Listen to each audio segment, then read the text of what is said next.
छत्तीसगढ़ के 22 जिलों में 8:30 बजे मतगणना किया जाएगा और 11 जिलों में 8 बजे मतगणना शुरू होगा।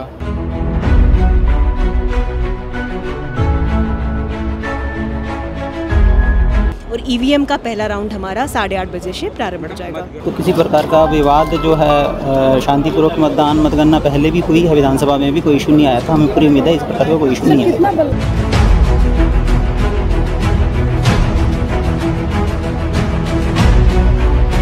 तो लगभग मिलाकर के 1000 से ज़्यादा लोगों की इसमें ड्यूटी लगी। तो जो अधिकारी कल बैठने वाले हैं यहाँ पर आकर, उन अधिकारियों को आज बुलाया गया है।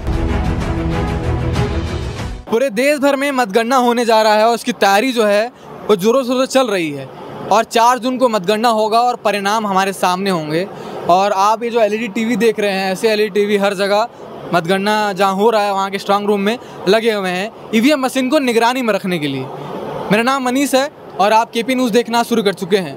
मैं इस वक्त शंकराचार्य के टेक्निकल कॉलेज पर मौजूद हूँ, जहाँ पर दुर्ग लोकसभा सीट के 9 विधानसभा में 6 विधानसभा के मतगणना यहाँ पर किए जाने हैं। तो इसकी तैयारी जो है यहाँ पर जोरों शोरों से चल रही है, वही हम आपको यहाँ पर दिखाने पहुँचे हैं। अभी यहाँ पर कुछ देर बाद ही आईजी साहब और एसपी साहब और कलेक्टर मैम यहाँ पहुँचने वाले हैं और साथ ही निर्वाचन आयोग से ऑब्जर्वर भी यहाँ पर पहुँचने वाले हैं कि यहाँ की तैयारियों को देखा जाए, पूरा जाँच परख किया जाए, निरीक्षण किया जाए। तो वो भी हम आपको लगातार दिखाते रहेंगे। और इसमें खास जानकारी है कि छत्तीसगढ़ के 22 जिलों में 8:30 बजे मतगणना किया जाएगा और 11 जिलों में 8 बजे मतगणना शुरू होगा। सबसे पहले डाक मतपत्र खोले जाएंगे, उसके बाद ही ईवीएम मशीन को खोला जाएगा। उसके बाद जो है मतगणना की जो प्रक्रिया है वो शुरू हो जाएगी। मगर जहाँ मतगणना होना है वहाँ की क्या तैयारी है वो देखना भी ज़रूरी है। तो आप विजुअल में लगातार देख रहे हैं और यहाँ की तैयारियों को लेकर, व्यवस्थाओं को लेकर जो कुछ हो रहा है उसको लेकर हम अभी कलेक्टर मैडम और आईजी साहब और एसपी साहब से बात करने की कोशिश करेंगे, समझेगी कि क्या कुछ व्यवस्था है। और पार्किंग से लेकर बिजली और बिजली से लेकर कैमरे और ईवीएम मशीन को रखने की जो प्रक्रिया है और तमाम वो अधिकारी जो 4 जून को यहाँ पर अपना काम करने पहुँचेंगे, जिनको आज ट्रेनिंग दी जा रही है। 3 तारीख मतलब आज मॉक ड्रिल जो है वो होने जा रहा है। मॉक ड्रिल का आसान भाषा में इसको ये कहते हैं कि 4 जून को जो तैयारी की जाएगी, जो होने वाला है, उसकी जो तैयारी है, उसका जो ट्रेनिंग है वो आज दिया जाएगा। तो जो अधिकारी कल बैठने वाले हैं यहाँ पर आकर, उन अधिकारियों को आज बुलाया गया है और पूरी तैयारी जो है, पूरी प्रक्रिया उनको समझाई जा रही है। तो आगे क्या कुछ होगा आइए देखते हैं और बातचीत करके समझते हैं।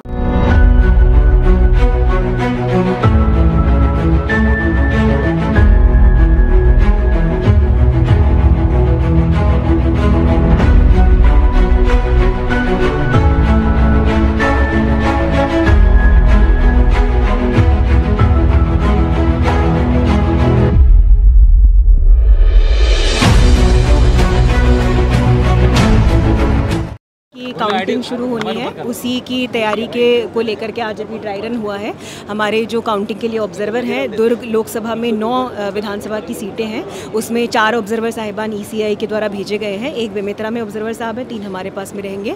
उन्होंने कल भी व्यवस्थाएं देखी है, आज हमारी पूरी टीम का मॉक ड्रिल उन्होंने देखा है। हमारी तैयारी इसमें पूरी है। गर्मी को लेकर के जो विशेष निर्देश दिए गए हैं, हमने सभी रूम्स में AC और कूलर्स दोनों लगवाए गए हैं। जो पॉलिटिकल पार्टीज़ एंड कैंडिडेट्स के साथ में ब्रीफिंग हुई है, तो उनको भी किस टाइप के लोगों को काउंटिंग एजेंट लगाना है, थोड़ा सुविधा का, स्वास्थ्य का ध्यान रखें। मेडिकल टीम के तौर पे 45 लोग, जिसमें ANM, RMA, MO सभी शामिल हैं, उनकी ड्यूटीज़ लगा दी गई है। इसके साथ ही बारी बारी में उनको ORS और बाकी जो तैयारियां हैं वो हमारी पूरी हैं। सुबह 7:59 तक 7:59 तक जितने पोस्टल बैलेट्स हमें प्राप्त हो चुके होंगे सेंटर में, वो सभी की गिनती हम 8 बजे पोस्टल बैलेट की गिनती से शुरुआत करेंगे और ईवीएम का पहला राउंड हमारा 8:30 बजे से प्रारंभ हो जाएगा। ओवरऑल अगर देखेंगे तो हर रूम में हमारे पास में लगभग 64 के करीब लोगों की ड्यूटी लगी है। हर टेबल के ऊपर में आपके हर कमरे में 14 टेबल्स लगी हैं जिस पे काउंटिंग होनी है। हर टेबल के ऊपर में 4 लोगों की ड्यूटी लगी है। उसके ऊपर में ARO है, उनका स्टाफ है, डेटा एंट्री, क्योंकि ECI के द्वारा एनकोर में सीधी एंट्री की जानी है हर राउंड की। तो लगभग मिलाकर के 1000 से ज़्यादा लोगों की इसमें ड्यूटी लगी। और बाहर का अगर मान के चलेंगे, जिसकी लॉ एंड ऑर्डर में पार्किंग में ड्यूटी लगी है, तो लगभग 1500 के करीब इसमें पुलिस प्रशासन के जवान इसमें होंगे। कुछ विधानसभाएं, जो हमारा सबसे छोटा विधानसभा है जिसमें सबसे कम बूथ है भिलाई नगर, उसमें 12-13 के करीब राउंड्स होंगे। बाकी मैक्सिमम 18 राउंड्स के करीब में हमारी गिनती पूरी इसमें हो जाएगी। चूँकि विधानसभा स्तर पे AROs जो हैं प्रत्येक काउंटिंग रूम में, जो ARO हैं विधानसभा के, वो काउंटिंग को देखेंगे। सभी की जानकारी कंपाइल होकर के रिटर्निंग ऑफिसर मेरे द्वारा इसका फिर घोषणा की जाएगी। हर विधानसभा की काउंटिंग की जानकारी भी आपके साथ शेयर की जाएगी, जब सभी विधानसभाओं का, पूरे 9 विधानसभा क्षेत्रों का बेमित्रा के द्वारा स्कैंड साइंड कॉपी हमारे पास में शेयर की जाएगी, फिर कंपाइल करके डेटा आपके साथ में शेयर किया जाएगा। जो उनको सभी जो हमारे कैंडिडेट्स हैं उनकी जब एक्सपेंडिचर की हमारी ट्रेनिंग हुई थी उनमें उनको बताया गया है, तो जो एक्सपेंडिचर मैनुअल के तहत जो भी प्रावधान है उनके लिए और लॉ एंड ऑर्डर का जो बेसिक ध्यान है, गर्मी को ध्यान में रखते हुए उन्हीं सबको, उनके साथ सभी को निर्देश दिए गए हैं। और जब काउंटिंग रिजल्ट आएगा उसके बाद में उनको एक बार हम दोबारा से ब्रीफ करेंगे।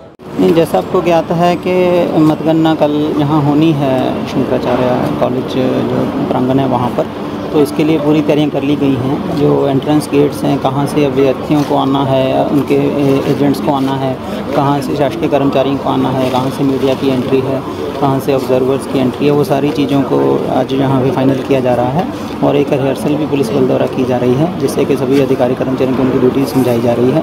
तो कल जो हमारी ड्यूटी तो सुबह 5 बजे से लग जाएगी, लेकिन जो एजेंट काउंटिंग का टाइम है वह निर्धारित समय से स्टार्ट होगी। और जैसा आपको ज्ञात है कि पूरी की पूरी काउंटिंग जिले की जिले एक ही जगह पर हो रही है, तो यहाँ पर पूरी व्यवस्था लगाई गई। मतगणना कार्य के दौरान विवाद से निपटने के लिए विशेष टास्क फोर्स बनाया गया, किस तरह का कार्य करेंगे? नहीं, बिल्कुल पुलिस बल हमारा उपलब्ध रहेगा, सीनियर अधिकारी यहीं पर रहेंगे, तो किसी प्रकार का विवाद जो है, शांतिपूर्वक मतगणना पहले भी हुई है, विधानसभा में भी कोई इशू नहीं आया था। हमें पूरी उम्मीद है इस प्रकार का कोई इशू नहीं है।